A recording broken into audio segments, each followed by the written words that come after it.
நண்பர்கள் அனைவருக்கும் வணக்கம். இந்த வீடியோவில் என்ன பார்க்க போகிறோம் அப்படின்னிங்கன்னா, புதிதாக வீடு கட்ட கடன் வாங்க காத்திருக்கும் நண்பர்களுக்கு தான் அந்த ஒரு சின்ன பதிவு. எப்படின்னு பார்த்தீங்கன்னா, வீடு கட்டுற நண்பர்கள் யாராக இருந்தாலும் தயவுசெய்து முதல் அடி உங்களுக்கு வீடு எதுக்கு கட்டுறீங்க? நீங்கள் சந்தோஷமாக அதில் போய் போய் சந்தோஷமாக நம்ம வாழ்கிறதுக்கு தான் வீடு கட்டுறோம், சரிங்களா? அதை நல்லா புரிஞ்சுக்கோங்க. அந்த வீட்டில் நம்ம சந்தோஷமாக போய் இருக்கிறதுக்கு முதல் அடி என்ன அப்படின்னு கேட்டிங்கன்னா, அதுக்கான முதல் தேவை பணம். அப்போது உங்களுக்கு அந்த பணம் இந்த வீடு நீங்கள் என்ன பட்ஜெட்டில் கட்ட போகிறீங்க? பொதுவாக ஒரு 10 லட்ச ரூபாய்க்கு கட்டுறீங்க. அந்த 10 லட்ச ரூபாய்க்கு வீடு கட்டுறீங்க அப்படின்னிங்கன்னா,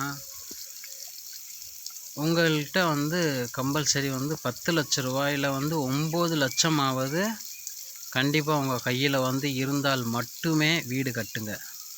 அதாவது நான் ஒரு தோராயமாக சொல்கிறேன். 10 லட்ச ரூபா வீடு கட்டுறீங்கன்னா 9 லட்சம் கையில் வச்சுக்கிட்டு கட்டுங்க.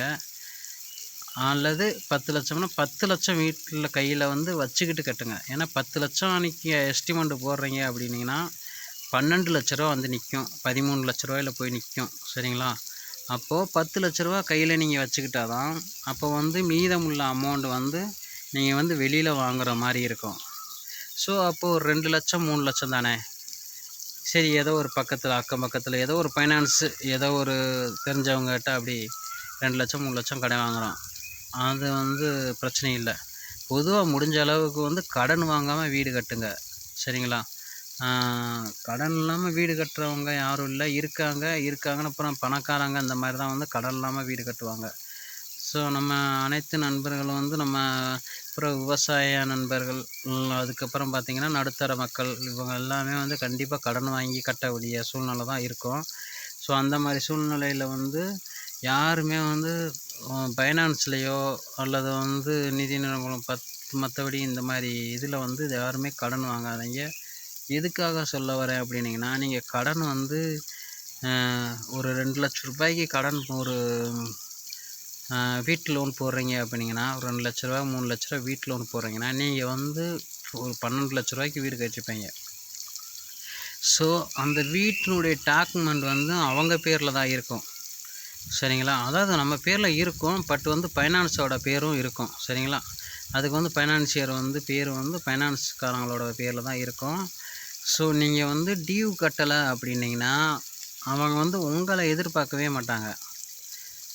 வீட்டை பூட்டி சாவி எடுத்துகிட்டு போயிட்டே இருப்பாங்க. அதனால் நம்ம வீடு கட்டுறது எதுக்காக கட்டுறோம்? சந்தோஷமாக இருக்கிறதுக்கு தான் வீடு கட்டுறோம். ஸோ அந்த வீடு கட்டுறதுல நம்ம சந்தோஷமாக இருக்க முடியுமா கடன் வாங்கினா? கண்டிப்பாக நிச்சயமாக முடியாது. ஏன் முடியாது அப்படின்னு கேட்டிங்கன்னா, நம்ம 2 லட்ச ரூபா 3 லட்ச ரூபா கடன் அப்படின்னா ஒன்றும் தெரியாது. ஏதோ நம்ம வேலைக்கு போகிறோம், ஒரு அன்றாடம் 500 சம்பளம் அப்படின்னா ஏதோ ஒரு 300 வீட்டு செலவு அப்படின்னா 200 எடுத்து வச்சு ஒரு 300 எடுத்து வச்சு கூட நம்ம கடனை கட்டிடலாம். இதே நீங்கள் கையில் 2 லட்சம் வச்சுக்கிட்டு 10 லட்ச ரூபாய்க்கு வீடு கட்டணும் அப்படின்னு நினச்சிங்கன்னா தயவுசெய்து அந்த முயற்சியை கைவிட்டுருங்க. இப்போ எல்லா நிதி நிறுவனமுமே 90% 95% கடன் தராங்க வீட்டு லோனு, சரிங்களா? நீங்கள் என்ன பண்ணுவீங்க? கையில் இருக்க ஒரு 2 லட்சம் 3 லட்சம் அமௌண்ட்டை போட்டு நீங்கள் வீட்டை கட்டுவீங்க. அவங்கக்கிட்ட ஒரு 10 லட்ச ரூபா லோனை போட்டு வீட்டை கட்டுவீங்க. நீங்கள் கிட்டத்தட்ட எப்படி பார்த்தாலும் வீடு கட்டி முடிச்சு எப்படி பார்த்தாலும் ஒரு 2 வருஷம் 3 வருஷம் ஓரளவுக்கு கட்டிடுவீங்கன்னு வச்சுக்கோங்களேன். அதுக்கடுத்து உங்களால் கட்ட முடியலை. அந்த வீட்டில் நீங்கள் நிம்மதியாக இருக்க முடியும்ன்றீங்க? கண்டிப்பாக முடியாது.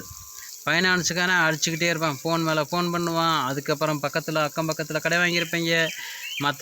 மற்ற தேவையான பொருட்களுக்கு அந்த வீடு கட்டினதுக்கு நீங்கள் என்ன பண்ணுவீங்க? புது வீடு கட்டினதுக்கு புதுசாக பொருள் வாங்கணும்னு நினைப்பீங்க. ஃப்ரிட்ஜு, வாஷிங் மிஷினு, அது இது அலங்கார பொருள், லொட்டு லொசுக்கு. அப்போ வீட்டுக்கு பூதாமே புது பொருள் நிறையா தேவைப்படும். அப்போ பூ எல்லாமே தவணை முறையில் எடுப்பீங்க. அப்போ கடன் சுமைகள் உங்களுக்கு எக்கச்சக்கமாக ஆயிரும். ஸோ அப்போ ஒரு காலகட்டங்களில் உங்களால் கட்ட முடியாது. உங்கள் மன ரீதியாக நீங்கள் பாதிக்கப்படுவீங்க, உங்கள் குடும்பத்தார் பாதிக்கப்படுவாங்க. ஸோ எல்லாருமே பாதிக்கப்படுவாங்க. அப்போ நிம்மதியாக அந்த வீட்டில் நம்ம இருக்க முடியாது. சரிங்களா? ஃபைனான்ஸ்காரன் நீட்டாக இழுத்து பூட்டிட்டு அவன் வந்து சீல் வச்சுட்டு அடுத்து வந்து ஏலத்தில் விட்டு போயிட்டே இருப்பான். நீங்கள் கட்டின பணம் ₹1 கூட உங்களுக்கு கிடைக்காது. ஸோ அதனால் சொல்கிறேன், இதனால் வந்து நீங்கள் வந்து என்ன பண்ணுறீங்க, வீடு கட்டுற நண்பர்கள் வந்து அனைவரும் யாராக இருந்தாலுமே வந்து கண்டிப்பாக வந்து கடன் வாங்கி தயவுசெய்து யாருமே கட்டாதீங்க. அப்படி கட்டுனீங்க அப்படின்னா ஏதோ 1 லட்சமோ 2 லட்சமோ மட்டும் கடன் வாங்குறதோட நிப்பாட்டிக்கங்க. அந்த 1 லட்சம் 2 லட்சம் கடன் வாங்கினாலும் உங்களால் கட்ட முடிஞ்சிச்சுன்னா மட்டும் அதை வாங்குங்க. இல்லைன்னா வீடு கட்டுற அந்த சாஃப்ட்வேர் விட்டுருங்க. பணம் உங்கள் கையில் என்னைக்கு சேர்த்து வைக்கிறீங்களோ அன்றைக்கி சேர்த்து வச்சுட்டு அப்புறமா வீடு கட்டுங்க. அதுக்காக நம்ம வீடு கட்டாமல் இருக்கணுமா அப்படின்னு கேட்டிங்கன்னா, உங்களை கட்ட வேணாம்னு சொல்லலை, உங்கள் சந்தோஷம் பறி போயிடும் அப்படின்னு சொல்கிறேன். சரிங்களா?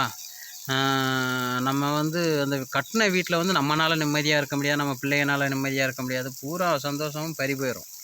அதுதான் ஒரே ஒரு விஷயம். ஸோ அதனால தான் சொல்கிறேன், கண்டிப்பாக யாராக இருந்தாலும் வந்து வீடு கட்டுற நண்பர்கள் வந்து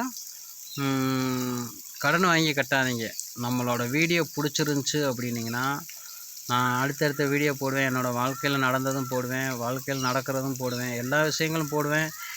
நம்மளுக்கு தெரிஞ்ச விஷயங்கள் போடுவேன், எனக்கு தெரிஞ்ச விஷயங்கள் உங்களுக்கு தெரியாது, உங்களுக்கு தெரிஞ்ச விஷயங்கள் எனக்கு தெரியாது. சில விஷயங்கள் ஷேர் பண்ணுறவங்க நம்ம கமெண்டில் ஷேர் பண்ணுங்கள். நம்மளோட சேனல் பிடிச்சிருந்துச்சுன்னா லைக் பண்ணுங்கள், ஷேர் பண்ணுங்கள், கமெண்ட் பண்ணுங்கள். மறக்காமல் சப்ஸ்கிரைப் பண்ண மறக்கிறாங்க. நன்றி, வணக்கம்.